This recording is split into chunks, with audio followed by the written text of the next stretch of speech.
Bon les kikis, bah écoutez, on va partir pour le tuto numéro 2, qui est en fait la suite directe du tuto numéro 1, où on avait changé les barres de torsion. Donc là on va rejouer encore une nouvelle fois sur les barres de torsion, pour pouvoir régler la hauteur de caisse sur la 106 16S.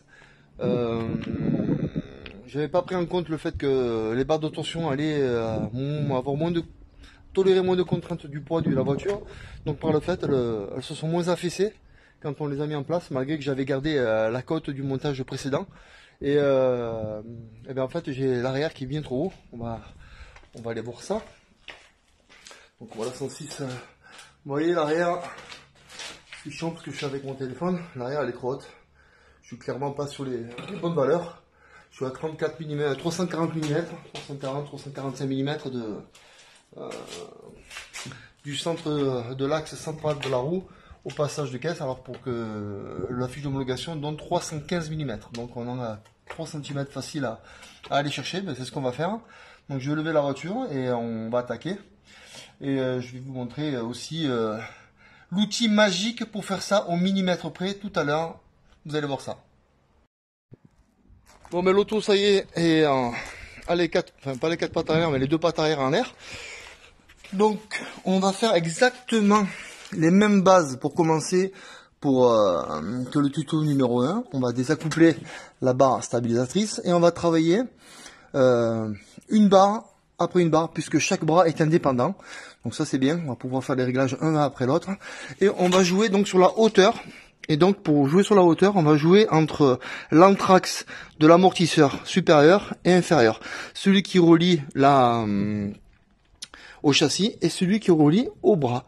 Donc on va réduire cette distance pour pouvoir faire monter le bras et en fait baisser la hauteur de caisse. Tout simplement. Donc pour info, j'ai regardé sur la fiche d'homologation de la voiture préconisée par Peugeot Sport et celui aussi de Citroën Sport.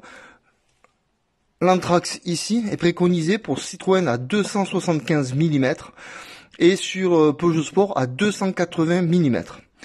Donc j'ai fait un réglage pour me retrouver pile poil entre les deux. Et on va jouer là-dessus. Donc pour info, moi je suis quasiment à 29 mm. Donc ça explique pourquoi je suis bien trop haut avec ce type de barre. Donc pour info, les barres de torsion, j'ai cherché longtemps. J'ai cherché longtemps pour avoir des barres de torsion en 22. Parce que c'est quand même des tarifs qui sont plutôt prohibitifs, importants, on va dire. Je suis allé voir sur pas mal de fournisseurs et j'ai trouvé ça sur le net, sur Facebook dans un premier temps, et après je suis allé voir sur eBay. Il y a le garage ALS qui fait donc ces barres en 22 mm pour les 106. Il fait aussi pour d'autres modèles de la gamme Peugeot, Citroën et autres. Et c'est eux qui proposaient le tarif le plus honnête, puisque ça m'a permis de franchir le pas, parce que les autres tarifs que j'avais trouvés, on était clairement au-dessus. Donc moi je vous conseille les garçons, si vous avez envie d'aller, et les filles bien sûr, si vous avez envie d'aller sur des barres de torsion en 22, eh ben dirigez-vous vers le garage ALS.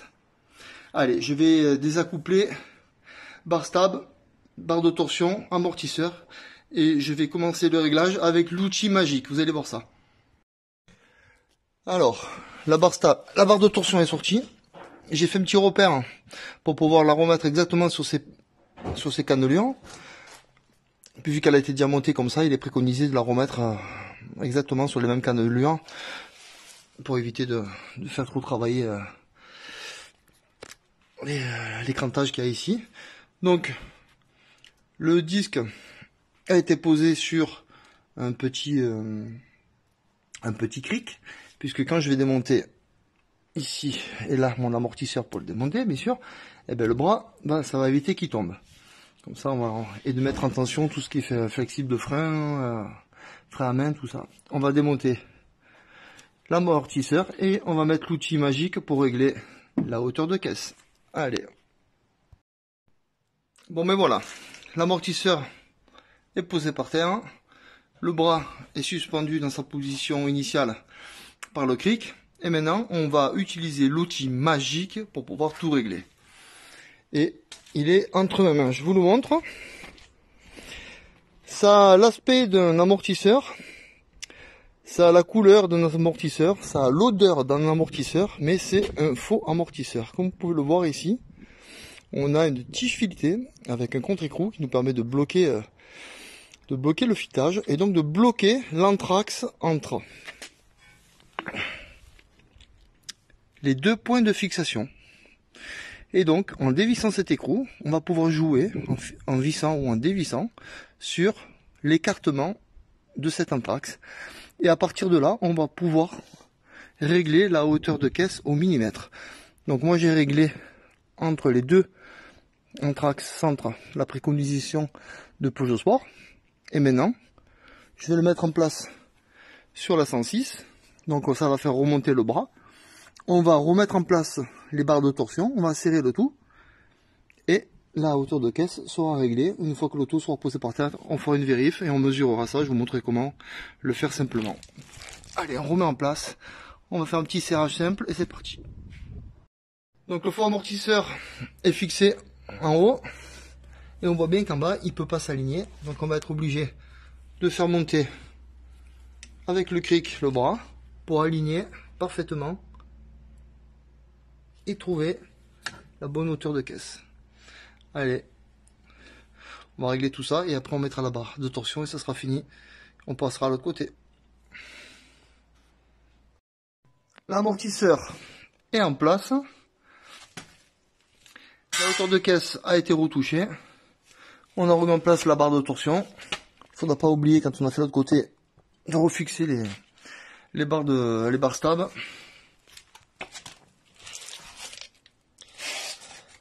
Voilà, tout est en place. On passe à l'autre côté pour la hauteur de caisse. Et on va avoir quelque chose de pas mal, je pense. Je suis content. Ça se passe bien. Encore mieux que la dernière fois. Faut dire que quand on sait où on va, c'est plus simple. Donc déjà, un gros merci pour l'outil à Sébastien Saunier, le collègue, qui m'a prêté son amortisseur. Ici, voilà, pardon, je le cherche. Qui me l'a prêté. Je vais essayer de m'en faire fabriquer un. Pas top inox d'ailleurs. Un grand merci à toi Seb, parce que franchement je gagne un temps fou. Et pour info, Sébastien Saunier est à la recherche d'un copilote pour la saison à venir, fin 2023 et toute l'année 2024, pour la finale des rallyes. Qualification quasi assurée. Donc moi je vous invite, si vous voulez rouler avec un Vite en N2 sur la XGTI, de contacter Sébastien Saunier. Moi de mon côté, ben là je vais poursuivre, je vais faire l'autre côté. Allez, à tout à l'heure. La hauteur de caisse est réglée, ça y est. J'ai laissé donc le cric dessous pour soutenir le bras, même si je pourrais me permettre de le baisser, vu que la barre de torsion est en place. On va mettre en place l'amortisseur. Juste avant, il ne faut pas oublier, il faut bien graisser les vis où va coulisser et travailler l'amortisseur sur ses fixations. J'utilise de la graisse lithium, c'est très bien, ça va bien. Pour mettre en place l'amortisseur, il va falloir par contre le compresser. Donc on va le compresser, je vais me mettre dessus, je vais le compresser, il va s'écraser. Et quand on va le lâcher, en fait, il va revenir tout doucement. C'est-à-dire que je vais fixer la partie haute ici. Et après, je vais patiemment attendre qu'il se décompresse pour venir se positionner en face, excusez-moi, de ce logement. Donc, il va se décompresser lentement. Il va arriver en face du logement. J'aurai plus qu'à pousser ma vis et tout va se passer normalement. Le plus chiant, ben, ça va être le compresser. Il faut se mettre dessus. Bon, ça va. Je fais un certain poids, donc je vais m'appuyer dessus et puis il va descendre tout seul. Allez, je procède comme je vous ai expliqué et on voit ça après pour la hauteur de caisse et après on fera l'essai. L'amortisseur est en place, ça a pris 2 minutes. Voilà, je vais remonter les roues. Par contre, info importante, hein, pour le serrage des amortisseurs, de leur fixation, il faut toujours le faire avec la voiture posée au sol, avec les contraintes, notamment pour ceux qui ont comme moi des amortisseurs montés sur cylindre bloc. Alors 2 possibilités, ou on pose la voiture au sol et on se glisse dessous et on se fait chier, ou alors on se sert du cric, on met en contrainte le bras, comme on simule donc que l'auto est posée au sol, et on finit le serrage. Et au moins, on est un petit peu moins embêté que passer sous la bagnole. Voilà. Donc je vais faire ça, l'esserrage final. Je monte les roues, je descends la voiture au sol, je fais mes mesures pour la hauteur de caisse. Et ça devrait être bon. Et après, on pourra laisser. Allez, à tout de suite.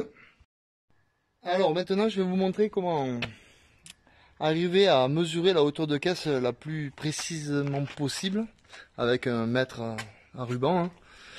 Donc chez Peugeot, pour la 106, la hauteur de caisse doit se mesurer entre le haut du passage d'aile et l'axe central de la roue.